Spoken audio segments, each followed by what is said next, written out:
হয়, সকলোকে আজি গুৱাহাটীৰ পৰা উত্তৰ গুৱাহাটীলৈ সংযোগী নতুন দলংখন দেখাম বুলি ভাবিছোঁ। তাকে ওপৰত উঠিলোঁ। এতিয়া পাম লাহে লাহে বাইকত আহি আছোঁ।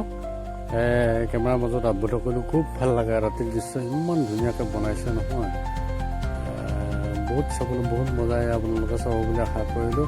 লগতে মোৰ চেনেলটো ছাবস্ক্ৰাইব কৰি দিব, বেল আইকনটো দবাই দিব, যাতে নতুন নতুন ভিডিঅ'বিলাক সোনকালে আপোনালোকৰ মাজলৈ আহি যায়। ভাল লাগিলে লাইক কমেণ্ট কৰিবলৈ নাপাহৰিব। আগলৈ যাতে এনেকৈ আপোনালোকৰ আশীৰ্বাদত ভিডিঅ' বনাব পাৰিম, তাৰ বাবে আপোনালোকে আশীৰ্বাদ কৰিব, আগুৱাই নিব, ছাপোৰ্ট কৰিব। বাৰু যাকি নহওক ইমানতে এৰিছোঁ, আপোনালোকে চাই লওক বাৰু দেই।